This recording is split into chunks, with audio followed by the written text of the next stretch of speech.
The average adult brain weighs around 3 pounds.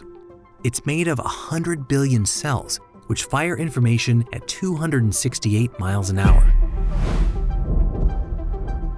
From those electrical impulses come incredible things: complex body movement, internal temperature regulations, and perhaps most confounding of all, creativity. The thing about children is this: you do love them, but they are a pain in the arse. Yeah. First of all, right? I agree. First of all, they cost a fortune. Secondly, you worry yourself sick over them all the time. Yeah. And then they grow up like their mothers. John Cleese, who you heard a moment ago, has made a living off creative thinking with this comedy. And there's a book he's hailed as the essential guide to creative thinking. That book is called Hare Brain, Tortoise Mind: How Intelligence Increases When You Think Less. It was written by Guy Claxton. I'm Guy Claxton. I'm a retired professor of the learning sciences from the University of Bristol and the University of London. I am, as I say, a cognitive scientist with a special interest in learning, and have spent most of my professional life applying what I know to help people who work in education. And most recently, he's aimed to create better thinkers in elementary and middle schools, and even in adults. This whole work is all about helping people gain greater control to the dashboard of their own minds, really, and learning that we can twiddle more of the knobs than we thought we could. There's a whole array of tools in there which we can access and which we can sharpen. I'm Doug Fraser, and this is What We Do. What's a common misconception about the work that you do?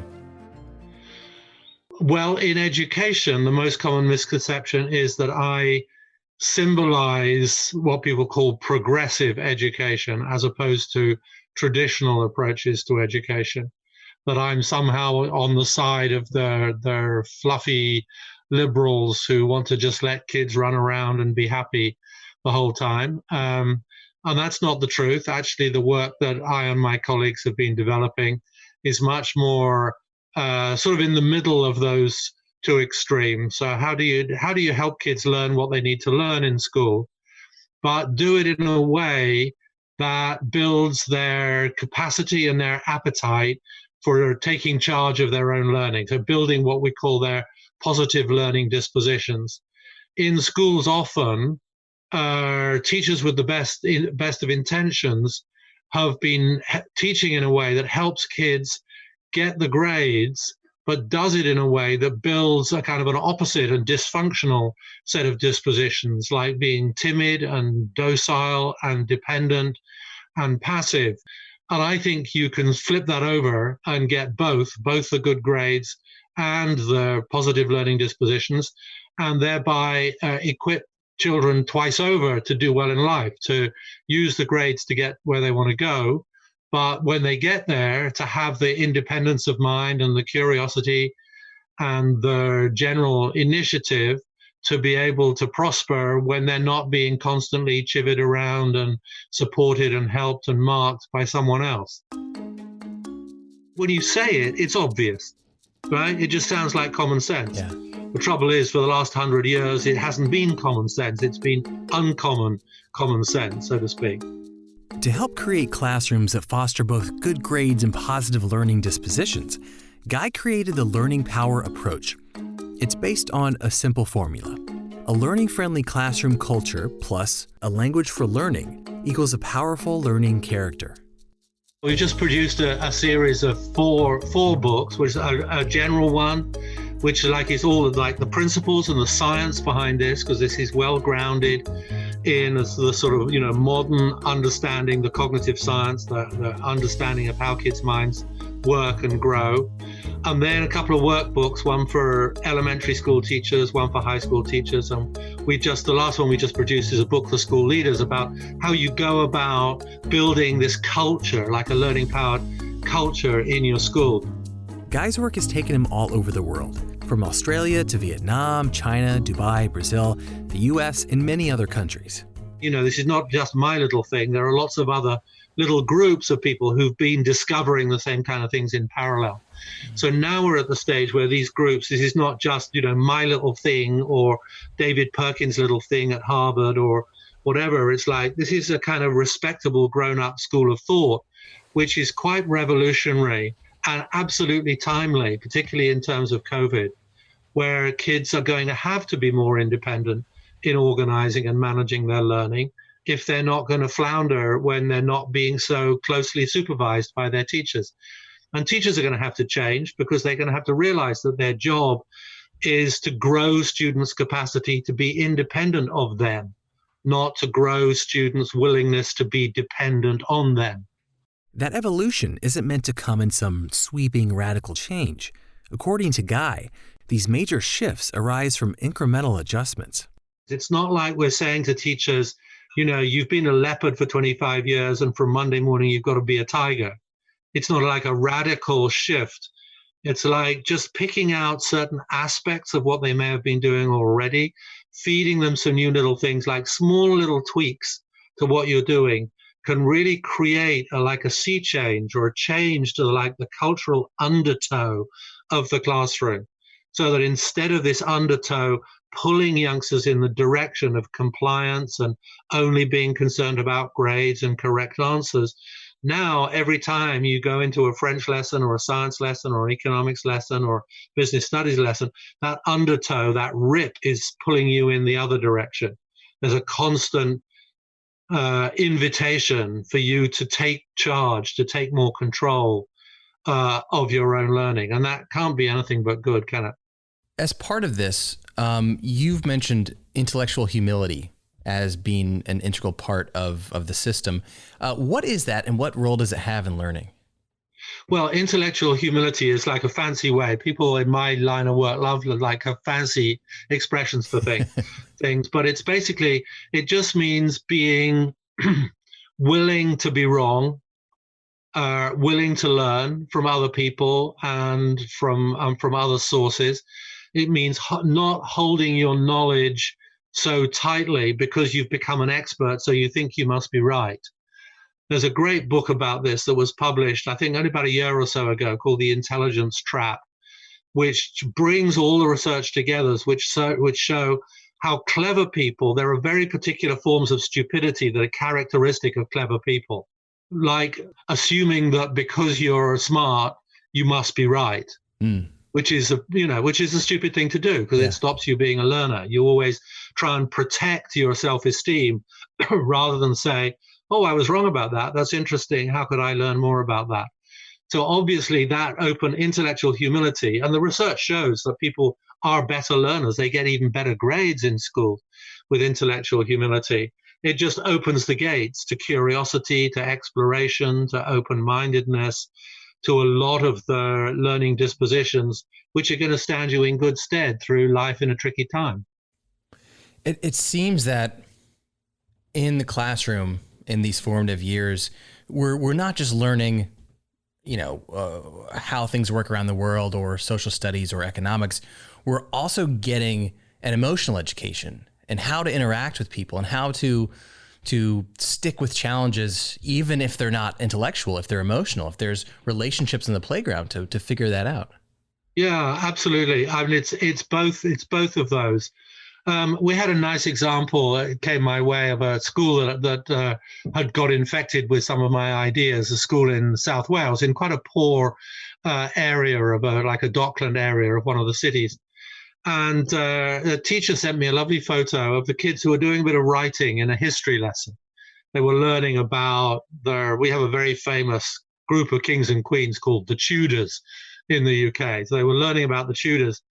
But what they were doing, this bit of writing that they were doing, was learning to look at the world through the eyes of different protagonists in the Tudor drama. And to help them do that, their teacher, they were kind of quite young kids, about 11 years old. The teacher had got them to cut out, they were wearing cardboard spectacles, which they called their empathy specs. And when you're wearing your empathy specs, they enhance your ability to see the world through someone else's eyes. So, they don't really, sadly, I'm sure Google are working on it, but they don't really help you do that. But it just focuses, that little bit of serious playfulness helps to focus their understanding that they're not just writing about some dead people. they're actually stretching their ability to empathize. It's not that easy for an 11-year-old kid growing up in the Dockland area of Cardiff to put himself in the mind and the body of a virgin queen in the 16th century. It's quite a stretch. And what this teacher told me was that during recess, after this lesson, they were all out in the yard, and they were getting into there was a fight brewing about something or other, and people were getting into quite a serious argument. And then one of the little kids suddenly there's like a light bulb went on his head. And he said, "Hold on, everybody. Let's just stop right where we are and go and get the empathy specs so we can see each other's point of view." Now, I think that's a cute little technique that makes a small contribution to world peace. Yeah, that's wonderful.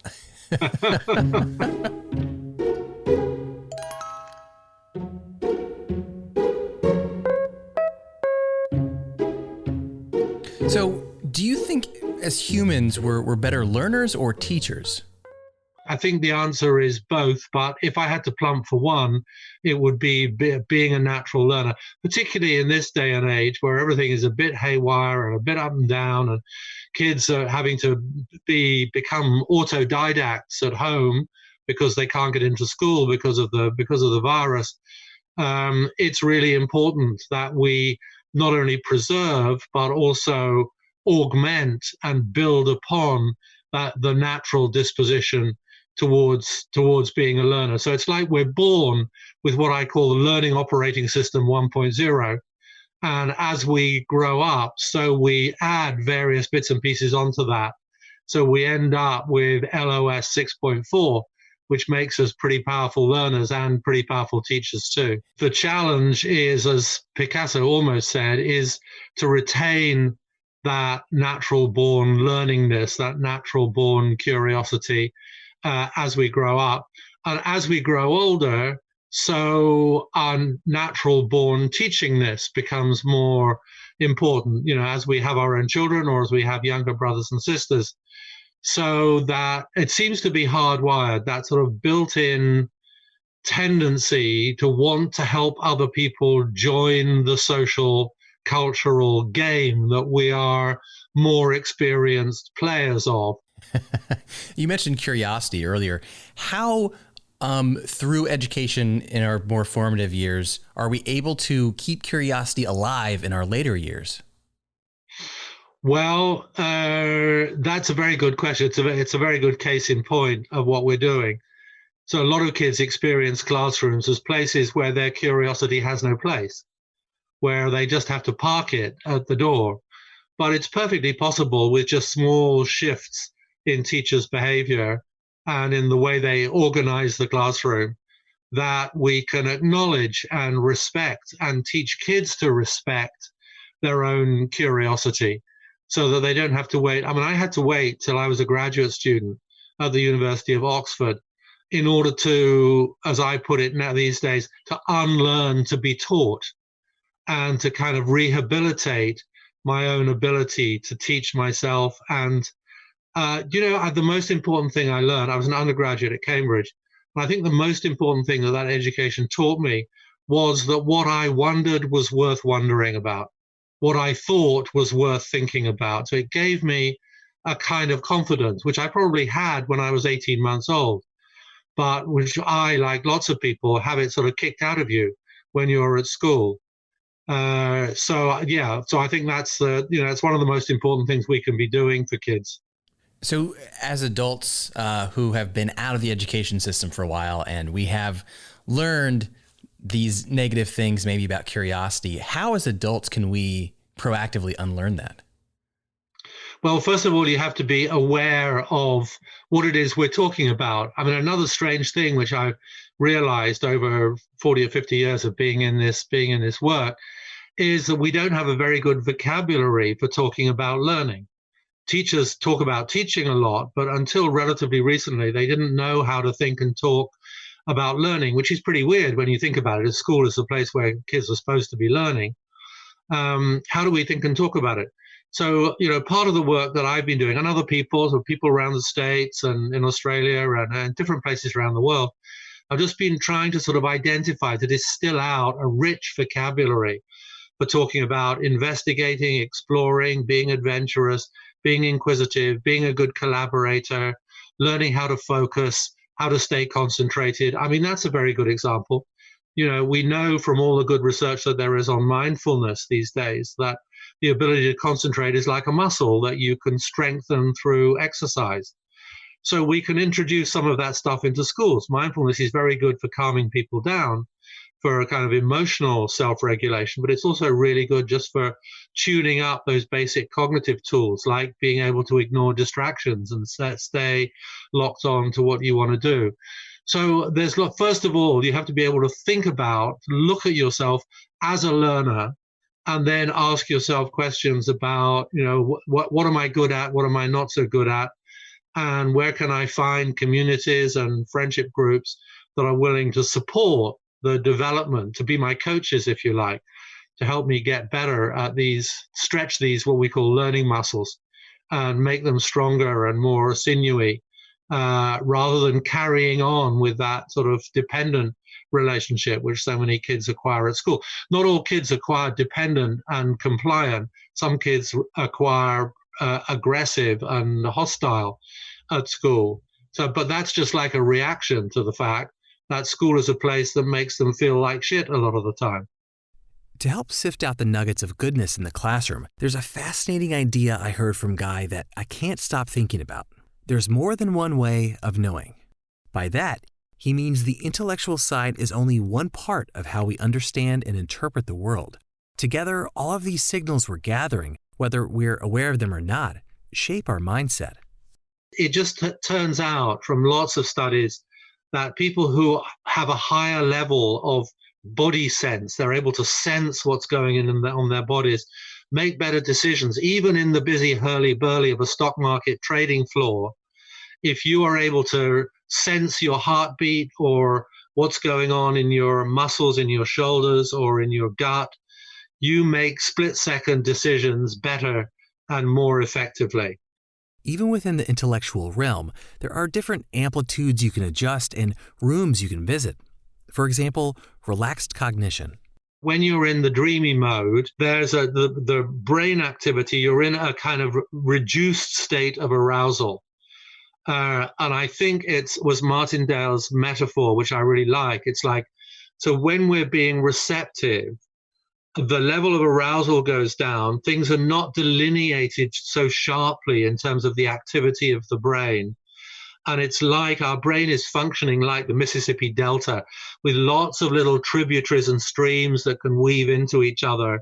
Whereas when we're being focused and sharp, like here's the image, and this is borne out by the neuroscience, the image of brain is more like Venice, right? It's like there are canals and then there's dry land. So we can move quickly down familiar canals, familiar channels of thought, and reason about that which is familiar. But if we need fresh thoughts, new thoughts, which often emerge in a more hazy way by running together of different metaphors or different ideas or different experiences that hadn't been put together for in our brains, then we need to allow ourselves to go into that lower arousal state, which is why often when you ask people when they're at their most creative, it's not when they're under pressure in a business meeting or they have to get their homework done. It's when you're in the shower, it's when you're jogging, it's when you're driving a familiar route from home to school. When you're in that lower arousal state, then your brain can do this Mississippi Delta thing. And then you go, oh, that's interesting. I haven't thought about that before. And then you can work up the idea. They're not all right. Edison said, if you want to have a great idea, have thousands of ideas. So your brain will come up with some stuff that is dross, but it also contains in the dross. It's like panning for gold in the gold rush. There will be those grains of gold in there that might, who knows, might be the seed of your Nobel Prize. It's not smart to be tense and on it all the time. You know, there used to be companies that didn't want people who were indecisive. There was like a macho culture of decisiveness. Whenever anything came up, any question came up, you know, the person who got the kudos was the person who was right there instantaneously with some smart idea or some smart comeback. And actually, learning that it's smart sometimes to think slowly. In fact, one of the doyens of intelligence research, an American called Robert Sternberg, summed up a whole body of work the other day where he said, I've come to believe that the essence of intelligence is knowing when to think fast and when to think slowly. And that's a good epitaph for my life's work, really. Do you have any personal ways that you get into that state of relaxed cognition that may be a little unusual? I'm in it, and I'm retired. I'm an old dude. So I can be in it most of the time. So half an hour ago would have found me snoozing in my bedroom, which I consider to be a very effective way of preparing for an interview. Perfect. So you're a proponent of naps then? I sure am. Being an all-round good learner is about being imaginative. It's about being collaborative. It is about being resilient, but it's also about like playing with a full deck cognitively. And we do kids a disservice, and we have done in certainly most British schools, by picking out one part of learning, which is the rational, the explicit, the expository, the verbal, the literary, and celebrating that above all others. You know, yes, we should celebrate that. That's a wonderful cognitive scalpel to generate to help you be more precise and more analytical as you grow up, but not at the expense of throwing out the forks and spades of your imagination and your intuition as well. Like, we want to have room for all of those. But it's not until recently that people in education started waking up to that. If we were helping all kids learn how to be more powerful learners, they would enjoy school more, because they, as a famous psychologist once said, they would know what to do when they don't know what to do. And that's something that we can help young people, young and old, to get better at. So if you can, why wouldn't you? The brain is an incredible place. And when we foster intellectual humility, independence of mind, curiosity, and ways of knowing beyond intellectual thought, we can shape a child's mind into that of a lifelong learner and become one ourselves. Through Guy's power learning approach, he hopes to give both kids and adults the feeling that what we're wondering is worth wondering about.